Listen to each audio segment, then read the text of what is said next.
नमस्कार मित्रों, सभी का स्वागत है आपके अपने चैनल स्वरान एकेडमी क्लासेस पर। यहाँ हम बात करेंगे नीट यूजी 2023 की। इसमें काफ़ी लोग कमेंट कर रहे हैं कि मेरा थंब इम्प्रेशन गड़बड़ हो गया, मेरा फ़ोटो मेरा नाम नहीं है, मेरी सारी चीज़ें डिफरेंट हैं। तो ये कुछ चीज़ें जो कमियाँ आपकी रह गई हैं, उन्हें क्या करना चाहिए? क्या उनका नीट का जो एनटीए है वो कैंसिल कर देगा या रिजेक्ट कर देगा फॉर्म को? तो इस बारे में हम यहाँ पर बात करने वाले हैं इस पर्टिकुलर वीडियो में।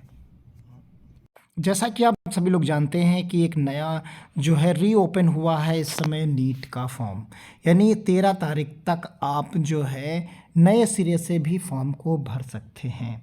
तो यहाँ हम आपको एक एक डिस्कस कर देते हैं, एक एक चीज़ को समझ सकते हैं। अगर थंब इम्प्रेशन में अंगूठा लगाने में आपका जो है कोई प्रॉब्लम हुई है, यानी मान लीजिए कुछ अंगुलियों के निशान आ गए हैं, कुछ के रह गए हैं, तो कोई प्रॉब्लम नहीं है, वो चल जाएगा। अब बात कर लेते हैं दूसरी चीज़ की, यहाँ पर फ़ोटो की।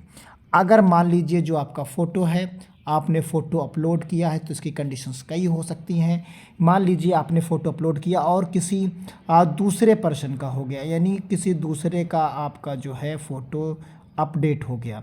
तो जब किसी दूसरे का फ़ोटो अपडेट हो गया है, आपका फ़ोटो ही नहीं है, तो उससे आपको क्या करना है, आप नए सिरे से जो है एक फॉर्म भर लीजिए, क्योंकि आपके पास टाइम है 13 तारीख तक। तो आप नए सिरे से फॉर्म भर लीजिए। हालांकि एनटीए उसे रिजेक्ट नहीं करेगा, लेकिन जब आप एग्ज़ाम सेंटर पर जाएंगे तो फिर आपको एग्ज़ाम सेंटर पर आपसे और आपके एडमिट कार्ड से आपकी फ़ोटो मैच नहीं करेगी, तो आपको बाहर कर दिया जाएगा, यानी एग्ज़ाम सेंटर्स पर आपको बैठने नहीं दिया जाएगा।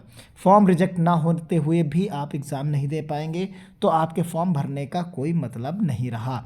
तो ये और एक चीज़ है इसके अलावा जो है, अगर आपने कहा कि हमने जो फ़ोटो अपलोड की है, ज़्यादातर फ़ोटो में ही प्रॉब्लम आ रही है। अगर आपने फ़ोटो अपलोड की और उस पर जो डेट है, जो फ़ोटो बनने की डेट है और नेम में कोई प्रॉब्लम है, लेकिन आपका फ़ोटो वही है, तो ज़्यादा दिक्कत नहीं होगी, आप आराम से एग्ज़ाम दे पाएंगे।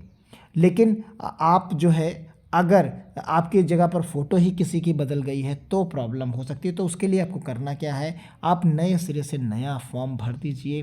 1700 रुपये की बात है, तो जिससे आपको थोड़ा सा उसमें बेनिफिट्स रहेगा, आपके डाउट जो हैं वो सारे के सारे क्लियर हो जाएंगे। तो यानी इस तरीके अगर आप मान लीजिए, एक ऑप्शन यहाँ पर और होता है कि जो स्पेलिंग मिस्टेक होती है नेम में, यानी फादर्स नेम में, अपने खुद के नेम में अगर कहीं पर स्पेलिंग मिस्टेक हो गई है फॉर्म भरते वक्त, तो उसके लिए आप परेशान ना होइए। एक एफिडेविट आपको दे देना होगा, शपथ पत्र, जिससे आप एग्ज़ाम देने के बाद क्वालिफाई करेंगे। जब आपकी काउंसलिंग होगी, जब एडमिशन होगा, तो एक एफिडेविट के माध्यम से आप काम चला सकते हैं वहाँ पर। तो यानी वहाँ पर प्रॉब्लम ज़्यादा नहीं होनी चाहिए। तो ये क्लियर है, यानी नाम में, डेट ऑफ बर्थ में, यानी यहाँ पर कहीं पर भी थोड़ी सी प्रॉब्लम अगर है तो उसे आप एफिडेविट के माध्यम से क्लियर कर लेंगे। लेकिन अगर फ़ोटो किसी दूसरे का ही लग गया है तो आपके लिए प्रॉब्लम हो सकती है। होगी क्या, कंफर्म होगी, आपको एग्ज़ाम देने नहीं दिया जाएगा। तो उम्मीद यही करिए, तब उस स्थिति में आपको फॉर्म नया भर लेना चाहिए, क्योंकि 13 तारीख इसकी लास्ट डेट है।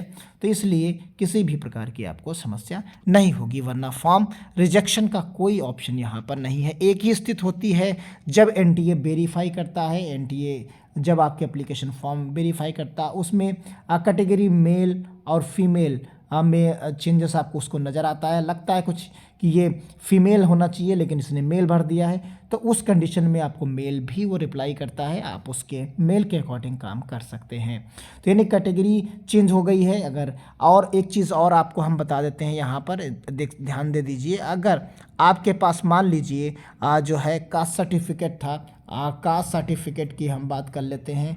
जब आपने फॉर्म भरा तब कास्ट सर्टिफिकेट नहीं था, आपने ओल्ड कास्ट सर्टिफिकेट अपलोड कर दिया है, तो कोई प्रॉब्लम नहीं, आप न्यू कास्ट सर्टिफिकेट बनवा लीजिए आप, और काउंसलिंग के टाइम में आप वही जो है कास्ट सर्टिफिकेट्स आप दिखा दीजिएगा, तो वहाँ पर भी आपका काम वही कर जाएगा। लेकिन इसी समय उसे बनवा लीजिए, चाहे वो EWS का हो, चाहे वो कैटेगरी का हो, तो ये सब चीज़ें आपके साथ होंगी, तो आपको किसी भी प्रकार की प्रॉब्लम नहीं होगी। अगर कोई और सवाल है आपके जहन में है जो आपके साथ एप्लीकेशन में घटित हो गए, तो कमेंट बॉक्स में बताइए, चाहे टेलीग्राम चैनल पर आइए, तो वहाँ पर हम आपको मैसेज के थ्रू भी हम इन्फॉर्म करेंगे, जानकारी देंगे। मिलते हैं अगली अपडेट के साथ, तब तक के लिए धन्यवाद। जय हिंद, जय भारत।